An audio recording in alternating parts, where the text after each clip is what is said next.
신앙은 겉으로 드러난 행동 이전에 자세입니다. 태도입니다. 하나님은 다른 거 묻지 않아요. 태도가 어떠냐, 자세가 어떠냐, 굉장히 중요하게 여깁니다. 아무리 그 사람이 뭐 업적이 뛰어나고 능력이 뛰어나고 뭐 신앙 연륜이 오래되고 직분이 높고 안 보면 도리어 그게 위험합니다. 그런 것도 자기 자랑이 되기 때문에. 하나님 앞에서 자세를 보고 동기를 보고 이렇게 하는데, 말로는 뭐 겸손합니다 이렇게 할지 모르겠지만은 그렇게 그것으로 판단하지 않습니다. 사람들은 뭐 인사 잘하고 이런 걸로 이제 판단하는데, 하나님은 그런 걸로 판단하지 않아요. 인사 아무리 잘해도 속이 단단한 사람 많거든요. 하나님께는 다른 걸로 보지 않고 이 사람의 말씀에 대해서 어떤 반응을 보이고 어떤 태도를 가지고 있는가로 가름을 합니다. 굉장히 중요합니다. 사람에게 너무너무 좋아요. 그리고 뭐 정말 잘 도와주고 정말 참 누가 봐도 괜찮은데, 말씀에 대해서 굉장히 그 은혜를 안 받으시고 그냥 말씀은 말씀이고 뭐 행동은 행동이고 완전히 따로 놀고, 이거는 하나님께서 그 태도가 잘못됐다고 보는 거예요. 그거는 신앙이 아니라고 보는 겁니다. 도리어 뭐 성질 좀 급하기도 하고 거칠기도 하고 이래도요, 말씀이라면 끔뻑 죽는 사람이 있습니다. 하나님 누구를 귀하게 여기시느냐, 바로 그 사람이에요. 말씀에 대해서 어떤 태도를 갖고 있고 자세를 갖고 있는가 하는 것이 굉장히 중요합니다. 왜냐하면 결국에는 하나님 말씀으로 모든 것이 이루어졌기 때문이죠. 하나님 말씀에 대해서 반응을 한다는 것은 하나님을 정말 내 중심으로 존귀하게 여기는 겁니다. 자녀들이 뭐 그냥 맛있는 거 사주고 뭐 돈도 갖다 주고 이렇게 해도요, 부모의 말을 그냥 우습게 여기면 그거는 아니죠. 좀 부족하고 그래도 부모 말씀에 이렇게 참 믿음으로 반응하고 존경하고 이런 자식이 좋죠. 하나도 똑같아요. 그래서 신앙은 뭐냐? 처음부터 말씀에 대한 자세를 가져야 되고 그 자세를 끝까지 끌고 가야 됩니다. 중간에 또 변질되면 안 돼요. 근데 되게 이렇게 믿음 생활 하실 때 보면은 처음부터 말씀에 대해서 반응이 확실한 분들이 있어요. 그리고 하나님의 말씀에 대해서 막 모든 것이 되고, 말씀 들어야 살고 말씀 안 들으면 막 살맛도 없고, 말씀의 인생을 걸고, 그리고 막 하나님 싫어하면 막 세상 것 과감하게 버리고 이렇게 반응하시는 분들이 있어요. 근데 이런 분들이 결국에는 보면 끝까지 변질되지 않고 가는 경우가 참 많아서 다 그런 건 아닌데요. 근데 하나님 말씀에 대해서 사람 참 좋은데 태도가 불분명하신 분들은 처음부터 끝까지 신앙이 애매모호합니다. 믿는 것도 아니고 안 믿는 것도 아닌 것 같고 그런 것 같아요. 그래서 성경에서는 항상 그 하나님 말씀에 대한 태도가 인생 전체의 신앙을 가름한다 그렇게 말씀하고 있습니다. 이 데살로니가 교회는 특징이 하나가 뭐냐? 바울 사도가 딱 3주 복음 전하고 야반도주에서 떠났으니까 엄마가 애 놓고 3주 만에 떠나버렸어요. 인큐베이터에 갖다 놔놓고. 근데 3주 딱 그들에게 말씀을 전했는데 교회가 딱 생겼습니다. 그러니까 이 데살로니가 교회는 처음부터 다른 건 몰라도 하나님의 말씀 하나에는 막 너무 분명했습니다. 확실하게 반응을 했고, 그리고 오늘 읽지는 않았지만은 9절에 보면은 우상을 버리고 하나님께로 돌아와서 살아 계시고 참되시고 그 하나님을 섬기고 죽은 자들 가운데서 막 하나님 오실 것 다시 막 기다리고 막 이 뭐 7절에 보면은 뭐라고 되어 있습니까? 너희 믿음의 소문이 막 각지에 퍼졌다고 막 나는 너희들에게 할 말이 없다 막 아이고 너희들 너 신앙이 얼마나 좋은지 막 전 나라에 다 퍼져가지고 그때 뭐 매스컴도 없고 인터넷도 없는데 다 퍼져가지고 막 동네방네 가는 데마다 너희들 칭찬인데 나는 너희들에 대해서 할 말이 없다. 너같이 신앙 좋은 사람이 어디 있냐. 얼마 안 됐거든요 이게. 3주 딱 가르쳤는데 뭐 그들이 무슨 깊은 교리를 알겠어요. 근데 뭐 하나는 분명해요. 말씀 하나에도 막 확실합니다 이거.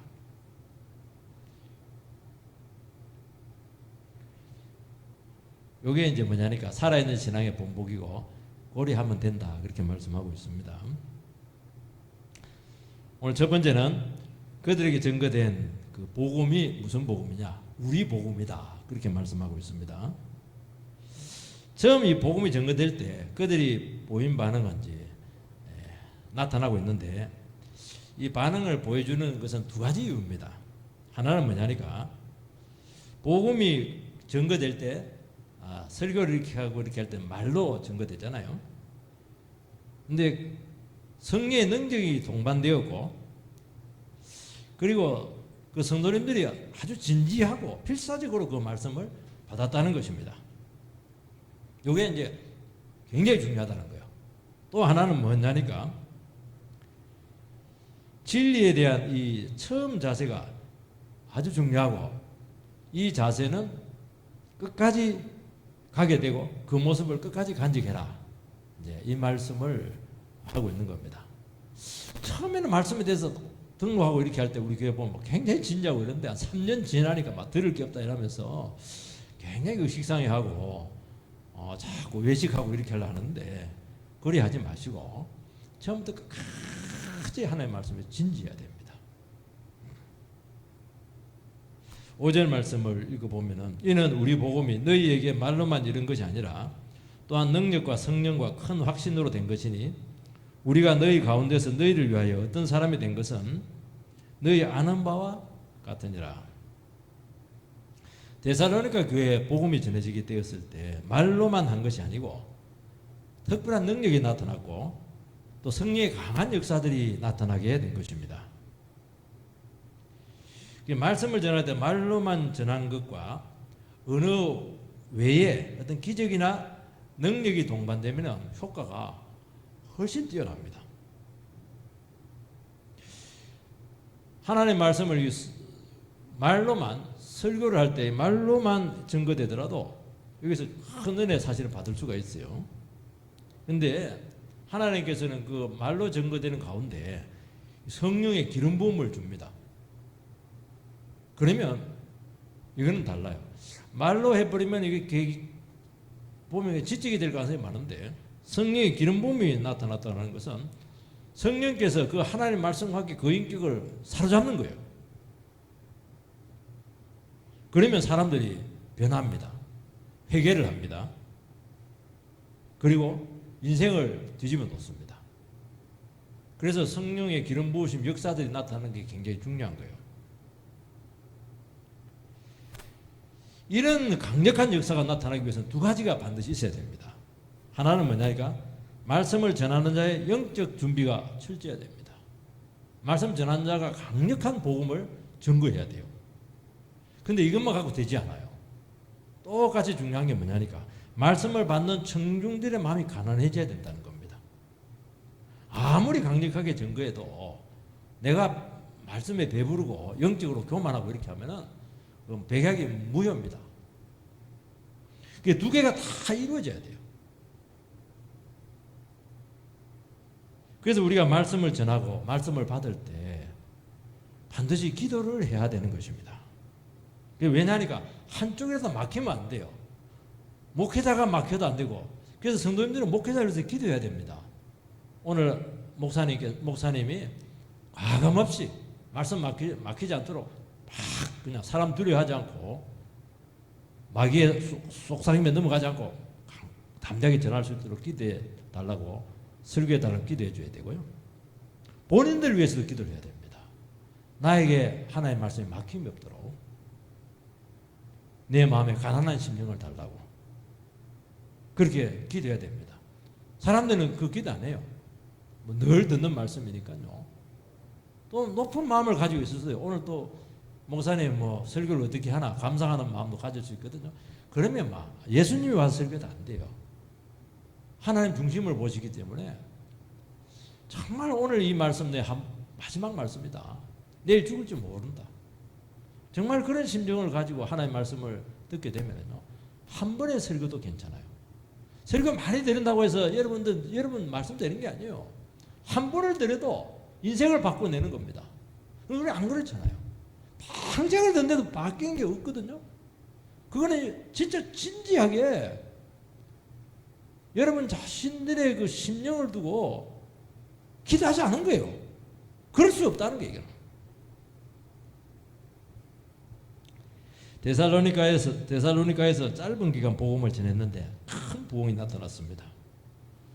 이렇게 큰 부흥이 나타날 때는 항상 마귀도 가만히 있지 않아요. 마귀도 반드시 마귀가 역사를 하게 되는데, 이번에는 마귀가 어떻게 역사를 했냐니까, 동족인 유대인들에 의해서 본격적인 핍박이 이루어지게 되었어요. 빌립보 그 앞에 빌립보에서는 동족에 의한 핍박은 없었거든요. 여기서는 이제 본격적으로 이제 핍박이 시작되었어요. 여러분, 강력한 복음 증거에 의해서 기적과 능력이 나타나고 사람들이 변화가 되고 이렇게 하면은 사탄은 견디지를 못해요. 막 시기심, 막 질투심, 그러면서 막 마귀의 역사가 막 굉장히 강력하게 나타납니다.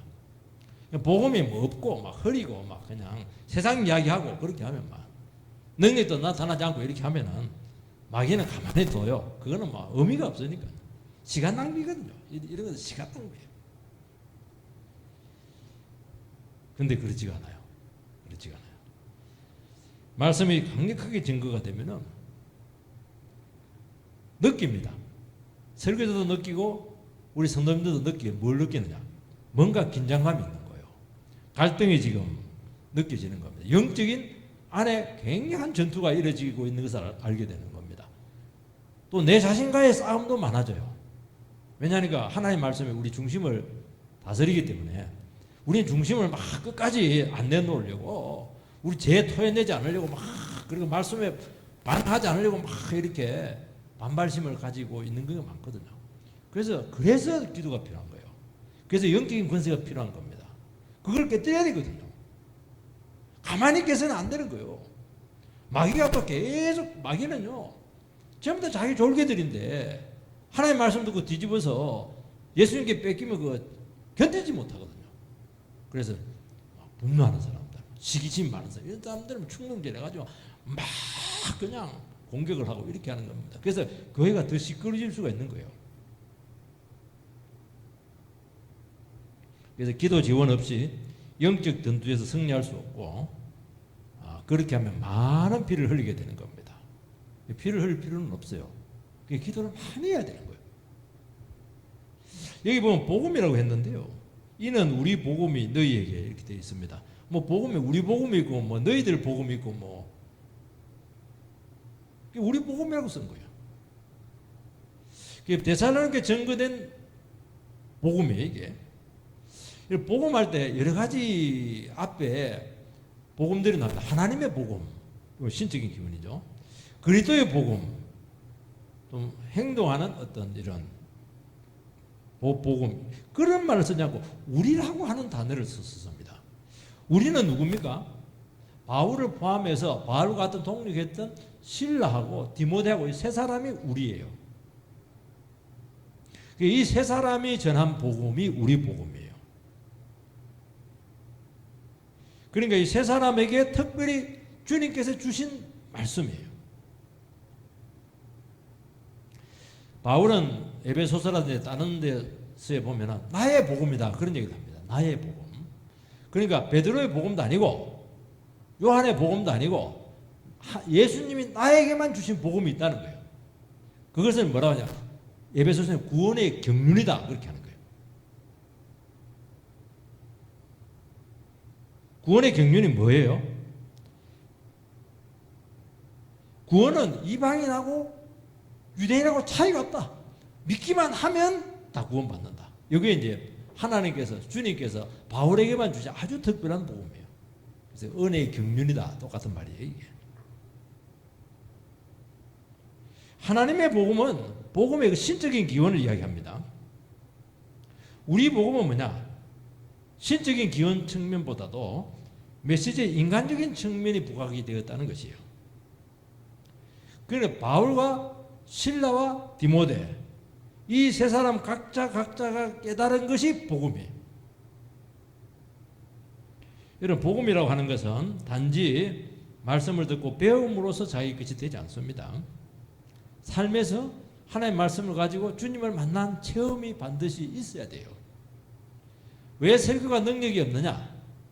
자기는 체험도 안 해놓고 자기는 그거 대가도 지불하지 않고 경험도 해보지 않으면서 그거 가지고 자꾸 설교를 하려니까 그 무슨 설교가 나와요. 그거 책 읽는 거죠.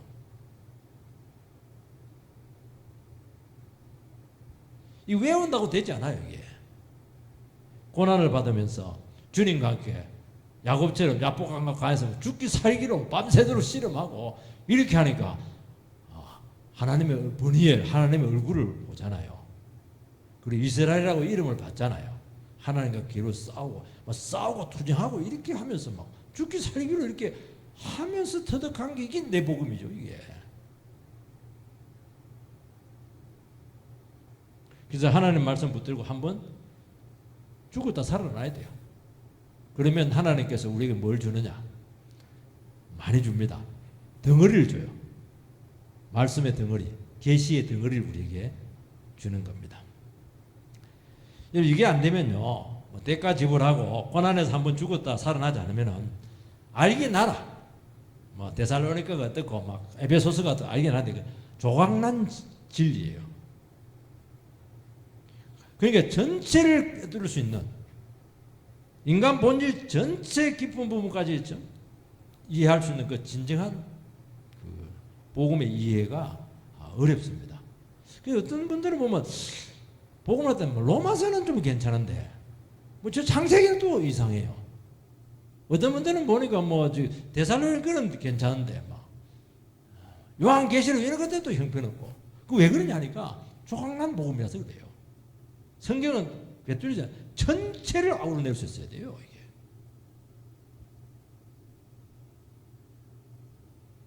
그러면서 인간의 재성을 깨닫게 되고 하나님의 사랑을 깨닫게 됨으로써 은혜라고 하는 것이 이해가 됩니다. 은혜를 이해하는 게 참 힘들어요. 은혜는 이 세상에는 은혜가 없어요. 이 세상은 전부 다 give and take예요. 내 한 것만큼 결과가 나타나는 거예요. 그런데 그래서 이 은혜를 이해를 못해요. 노래 불러 높고 높은 하늘이라 엄마의 은혜 이렇게 했었는데 그걸 갖고 이해가 안 돼요. 안 돼요. 내가 죄인인데 이 죄를 위해서 예수가 십자가에 죽으셨다. 요걸 진짜로 이해를 하면은 이제 은혜가 나오는 거예요. 흘러나오는 거예요. 그럼 기도를 해도 은혜가 나오고 설교를 해도 은혜가 나오고 상담을 해도 은혜가 나오고 두 사람 대화를 해도 은혜가 되고 권면을 해도 은혜가 나오고 은혜가 나오면 이제 은혜는 다 살리잖아요. 그죠? 참. 그리고 그 사람 자체가 은혜다. 그 사람 딱 보고 있으면 막 은혜스러워. 어떤 사람도 그 사람 보고 있으면 막 불안해 죽겠어요. 저 사람이 뭘 갖고 나를 터집을 잡으려고 하나. 왜냐면 막 불꽃 같은 눈 나를 율법주로 자꾸 이렇게 자꾸 판단을 하니까 아이 미치겠어요. 근데 어떤 분들 마음 편안해. 저 사람은 은혜스러우니까. 옆에 있으면 얼마나 좋은지 몰라요. 왜 그러냐니까 그게 그냥 나오는 게 아니에요. 복음을 통해서 이 사람은 은혜의 사람이 된 거예요. 이게. 그리 돼야 되는 거예요. 이게.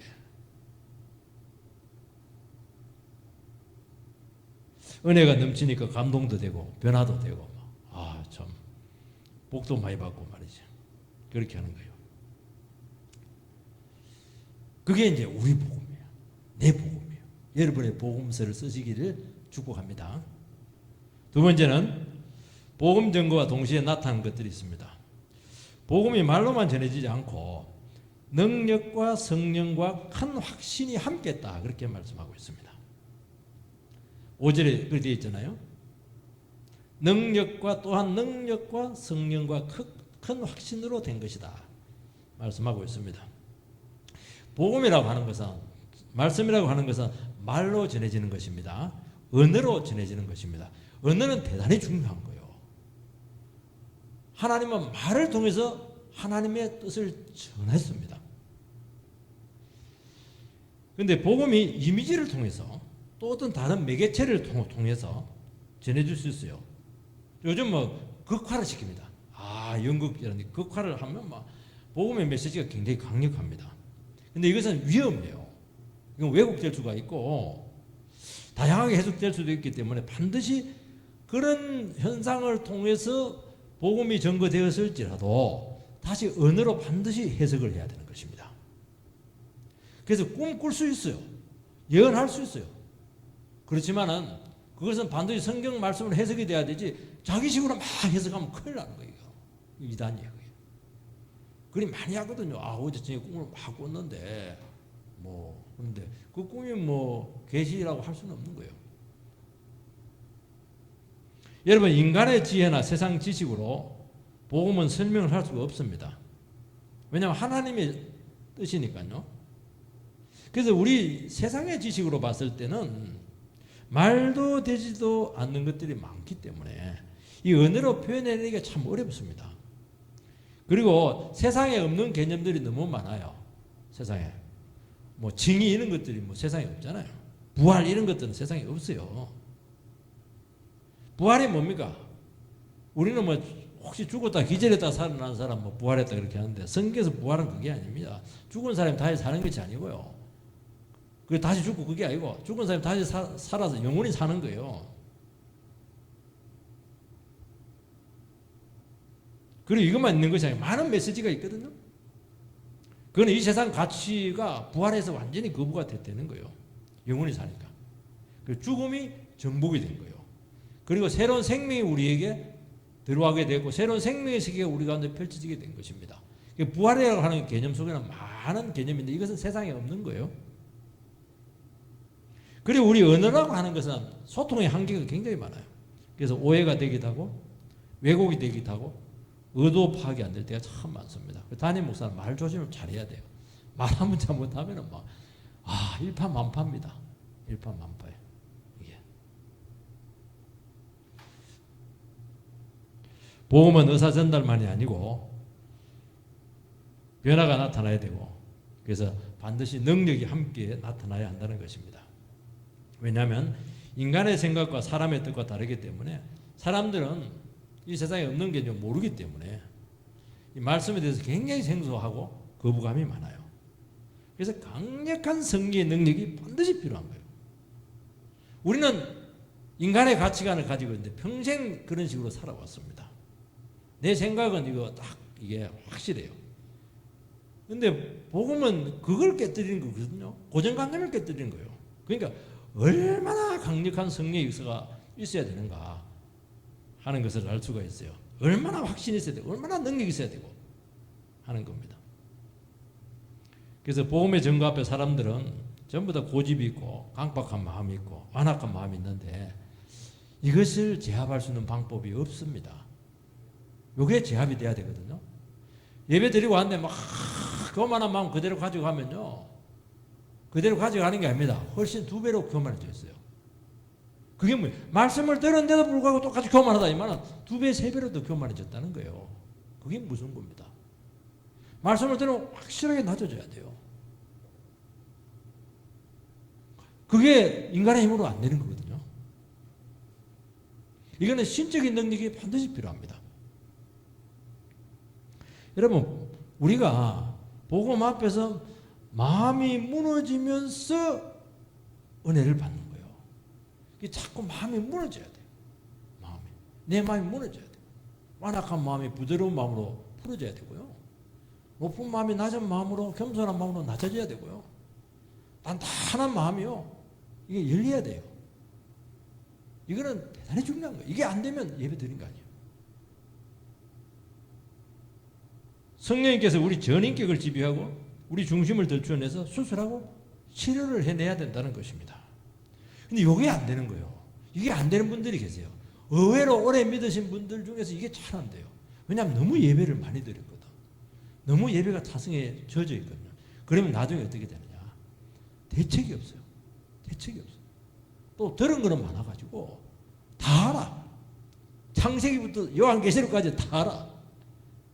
다 하니까 뭐 어떻게 할 수가 없어요. 안 바뀌고.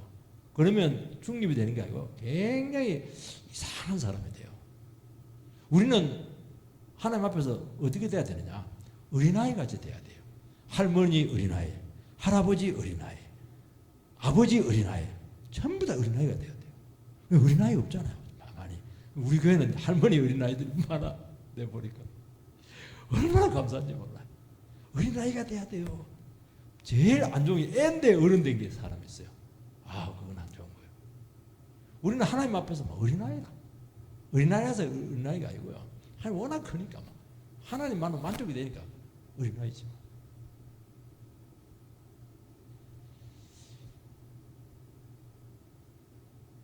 그리고요, 참 성령 역사하면 이 어려운 복음들이 이해가 되기 시작합니다. 그리고 생각이 막 자라기 시작해요. 의외로 힘들거나 고질적인 문제들이 있거든요. 이런 문제들이 막 해결이 되기 시작해요. 여러분들이 의외로 우리는 돈이 없는 거, 또 우리 참 자식의 문제들, 또 먹고 사는 게 힘든 그런 문제들이 굉장히 중요하다고 생각하거든요. 중요해요. 요즘 또 내년은 또 이자율도 높아지고 집값도 떨어지고 막 어렵다고 해요. 근데 안 그래요. 안 그래요. 진짜 중요한 건 우리 생각의 문제예요. 생각이 바뀌질 않아요. 생각이 딱 고정되어 있기 때문에 문제가 안 풀리는 겁니다. 아무리 생각이 똑같으면 아무리 상황이 좋아도 아무 의미가 없어요.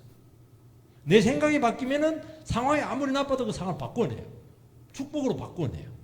그러니까 여러분들이 말씀을 듣고 내 지각이 자라고 생각이 자라고 하나님 앞에서 막 그냥 은혜를 받아서 그냥 말씀이 내 안에서 막 자꾸 역사라고 이렇게 하면은 내 안에서 막 창조가 막 이루어져요. 삶이 막 만들어져요.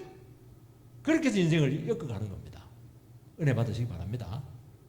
병들고 어렵죠? 그게 결정되지 않아요. 돈 없는 것이 결정되지 않아요.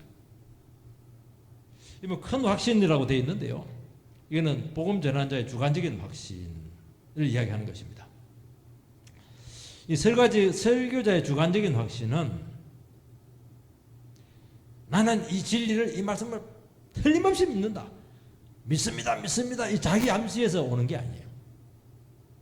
하나님의 말씀이 해석이 되고 선포가 될 때 그 하나님의 말씀은 살아서 운동력이 있기 때문에 그게 말씀을 듣는 회중들의 처지에 구체적이고 적실하게 증거가 돼요. 내 혼자 이야기하는데 듣는 사람은 전부 다 자기 말로 듣는 거예요. 박 기사님 박 기사님 말로, 이 권사님 이 권사님 말로 듣는 거예요. 그러면서 하나님의 말씀이라고 하는 강한 확신이 찾아옵니다. 그래서 하나님의 말씀이 바르게 해석이 돼서 적용이 될 때 참 놀라워요. 그 전주의 말씀하고 비슷하거든요. 근데 그 전주의 말씀하고 이번 주의 말씀이 또 달라요. 그 다음 주의 말씀이 또 달라요. 그래서 확신이 강력해지는 거예요. 이게. 확신이 강력해지면 그건 바로 능력이에요. 그거는. 우리는 확신이 없잖아요. 그러니까 능력이 안 나타나는 거예요. 기도가 확신이 안 되는 거예요. 여러분, 우리가 너희 가운데서 너희를 위하여 어떤 사람이 된 것은 너희가 아는 바와 같으니라. 바울과 그 두 동력자들은 복음을 전할 때 정말 열심히 전하고 희생적으로 전했다. 내가 너희들에게 복음 전할 때 어떻게 했는지 너희들 알고 있지. 그 자랑하려고 하는 게 아니에요.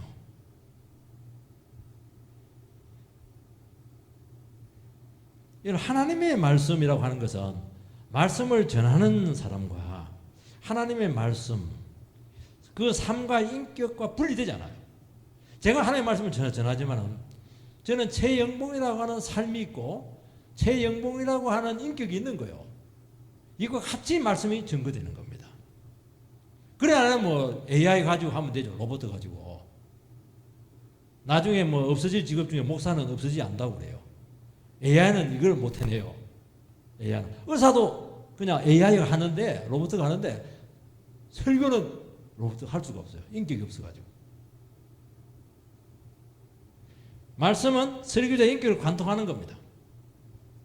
인격에 문제가 있거나 욕심과 죄가 있으면 메시지가 나오지 않는 거예요. 그래서 설교자의 삶과 인격이 동반될 때 하나님 말씀이 강력하게 증거가 될 수 있는 거예요. 여러분, 신앙이라고 하는 것은 뭐냐? 독불장군이었고 반드시 배워야 돼요. 누구로부터? 내보다 신앙 좋은 사람으로부터 모델을 통해서 배워야 되는 겁니다. 그 6절 말씀 보면 우리와 주를 본받는 자가 되었다, 그렇게 말씀하고 있습니다. 여기 되어 있죠? 우리와 주를 본받는 자가 되었다, 그렇게 되어 있습니다. 신앙은 본받는 겁니다. 주님을 본받는 거예요.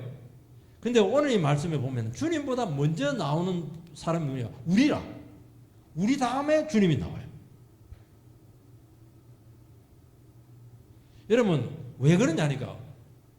신앙은 우리 성도끼리 본받아야 돼요. 예수님도 본받아야 되지만 예수님 눈에 안 보이기 때문에 나는 예수님을 따른다 이렇게 하면서 자기 방법대로 막 신앙생활을 합니다. 신비주의적으로 속일 수가 있는 거예요. 그런데 훨씬 더 중요한 게 뭐니까 내가 은혜 받아서 믿음으로 살아가는 성도님들이 있어요.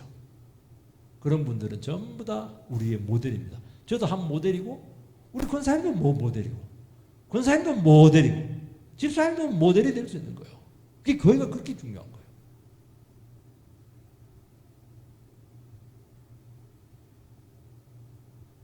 혼자 안 되는 겁니다.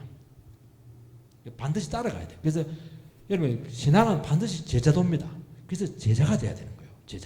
제자는 뭐냐? 선생님 뒤에 쫄쫄 따라가는 사람이 제자예요. 따라가야 돼요. 복음은 사람을 통해서 전하고 선포하게 되어 있습니다. 복음을 전하는 자를 하나님께서는 먼저 낮추시고 그 영혼을 완전히 죽여서 그 인격 전체가 성령님께 다스림을 받도록 만드십니다. 왜냐하면 자기 말이 나오면 안 되거든요. 자기 기질이 나오면 안 돼요. 왜냐하면 이 능력의 말씀은 말씀 그대로 증거되어야 되기 때문에 있는 그대로 증거되어야 때문에 인간의 재성이 없어져야 돼요. 그래서 하나님께서는 설교자, 말씀을 전하는 사람들을 연단을 시키는 겁니다. 그래서 어떻게 하냐? 가마솥에다 막 넣어가 찜통에 넣어가지고 팍 삶아버려. 국물이 쫙 나오도록 그렇게 해가지고 곰탕을 만들어서 그렇게 우리를 만드는 겁니다.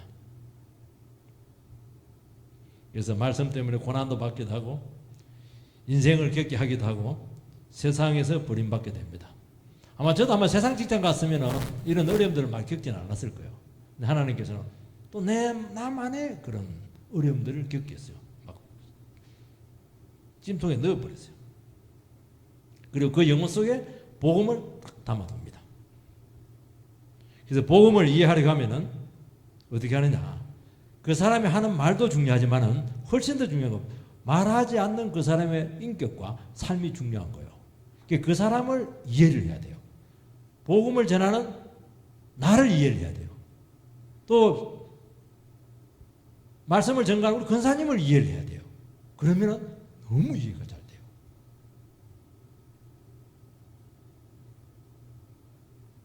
바울을 이해하려고 하면은 바울을 이해를 하면은 복음이 잘 이해가 돼요. 그래서 너희는 나를 본받는 자가 되라 이 말을 들으면 아우 금방지다.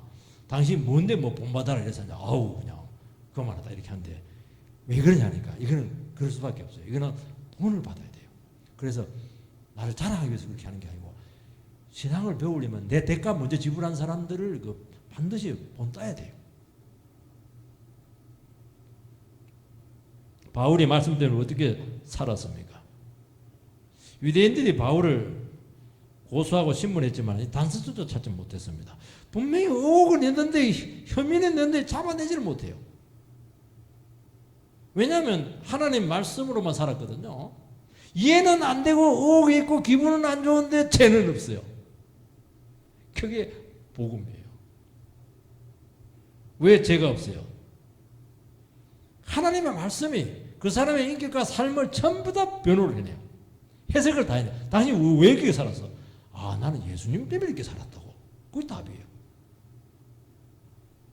그거 갖고 무슨 죄를 져요? 죄를 추궁할 수가 있겠어요? 안 되는 거예요. 그리고 그 핍박자 악한 자들 막 정죄를 합니다. 너희들은 내 발치도 받으면서 나를 정죄를 해. 이러면서 막 복음이 들어가는 겁니다. 그리고 그들의 악한 의도 막 이 어려운 사람을 죽이려고 하다니 바울을 죽이려고 하다니 너희들은 지옥의 미창에 가도 할 말이 없어. 그러면서 이게 정죄를 하는 겁니다. 온 인격과 몸이 하나님의 복음을 다 증거하는 거예요.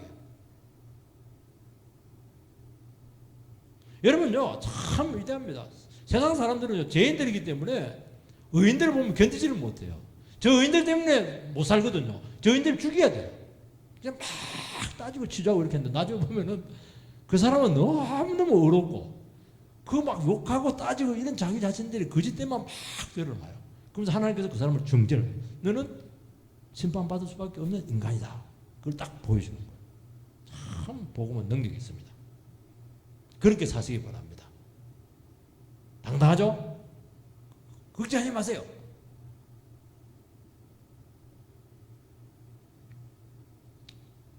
하나님께서는 세상적으로 인간적으로 실패한 영혼들을 연단시키고 들어서 하나님의 말씀을 딱 담아서 전하게 합니다. 복음은 특징이 하나가 있어요. 막 성공한 사람 이런 사람들 막 복음 주면은요 막 자기 자랑하고 복음을 섞어버려요. 근데 완전히 실패해가지고 인생 바닥에서 막 하나님 말씀 하나 붙잡고 기도해가지고 일어난 사람들이 있어요. 이런 사람들은 예수밖에 없어요. 말씀밖에 없어요. 와, 나는 예수 때문에 살았다고. 나는 막 기도 때문에 살았지. 기도 안 하면 막 못 산다고. 그러니까 이제 주님만 자랑하게 되니까 그런 사람들, 그래서 잘난 사람들에게 복음을 담아주지 않아요. 박사학위 몇 개 있다고 아무 상관이 없어요, 이게. 그래서 우리는 그를 겸손히 받고 메시지에 정직하게 반응할 때 은혜를 주시고 구원을 주신다는 것입니다. 그래서 참 설교자를 유명한 사람 안 세운 것에 대해서 감사하시기 바랍니다. 내보다도 말도 못하고 말이지. 배운 것도 없고 학벌도 없는데 어떻게 세워가지고 설교하고 이렇게 하니까 막 아우 이제 내같이 잘난 사람들이 그 설교 듣고 있으려니까 1시간 동안 괴로운 겁니다. 그래도 그 마음을 탁 낮춰서 딱 들으면 능력이 나타나요. 하나님이 희한해. 우리 중심을 딱 달아본다니까요. 그만한 사람들은요 있는 것까지 다 뺏깁니다.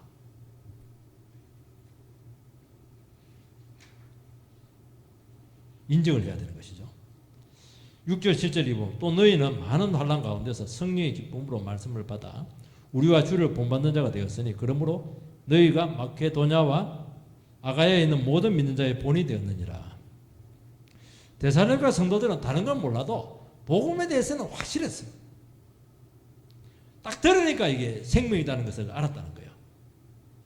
왜냐하면 복음은 특징이 하나가 있어요. 뭐냐니까 우리가 모르는 우리의 깊은 본질적인 부분을 알게 해줍니다. 나를 알게 해준다는 것이 쉽게 말해서. 그리고 어떻게 살아가는 것이 구원인가 하는 것 하나님의 처방이 들어있어요. 이게 뭐 좋아하든지 싫어하든지 둘 중에 하나밖에 없습니다. 그리고 적극적으로 믿음으로 반응하고 받고 그러면 변화가 되죠. 그러면 우리 자신들이 다른 많은 영혼들에게 본이 되는 거예요. 그래서 뭐라고 하냐니까 사람들 자기도 믿으려면 저렇게 믿어라. 믿으려면 저 성도처럼 믿어라. 믿으려면 저 권사님처럼 믿어라. 그 말을 들으라는 게 그 말을. 우리 옛날에 시집에 예수 믿는 며느리 들어가고 이러면 얼마나 구박을 받아요. 받고 그랬는데 그래서 그 시아버지가 동네 그 경로당에 가면 뭐라고 하냐니까 믿으려면 우리 며느리처럼 믿으라고. 그렇게 말을 들으라는 거예요. 그 며느리가 막 핍박한다고 막 밥도 안 해주고 그러면 시아버지 그 얘기 하겠어요? 그러면서 자기를 죽이고 또 막 아버님 이러면서 막 맛있는 거 조기 구워주고 이러니까 그런 얘기를 하는 거거든요. 믿으려면 그런 식으로 믿으라는 거예요. 믿으려면 데살로니가 성도들처럼 믿으라는 거예요. 이게. 여러분 신앙이 다 같지 않아요? 믿는 것도 아니고 안 믿는 것도 아니고 미적미적 답답하고 말이지. 그게 어떻게 믿는 거예요? 교회 오는 것도 아니고 안 오는 것도 아니고 말이지. 어떤 분은 처음부터 확실해요. 신앙생활 안 하면 저 집사람처럼 믿어라. 참, 누구나 인정할 정도로 분명한 자세죠. 예배에 목숨을 걸고요. 말씀에 인생을 걸고요. 말씀 안 들으면 죽는 것 같고요. 그렇게 하는 겁니다. 그를 통해서 역사가 나타나는 겁니다. 우리는 시간이 지나도 신앙이 나아지지가 않아요. 믿음까지 잃어버릴 게 많아요. 저 사람을 보니까 신앙이 맞나 안 맞나? 내 저런 사람들하고 같이 신앙생활 하려면 이 교회 같이 있을 필요가 있을까? 그래서는 안 되는 거죠. 저 목사 보니까 말이지, 지금 배울 게 별로 없단 말이지. 그래가지고 교회가 붕이 되겠어요. 그렇게 해서 우리가 정말 열매 있는 신앙이 되기를 주의 이름으로 축원드립니다.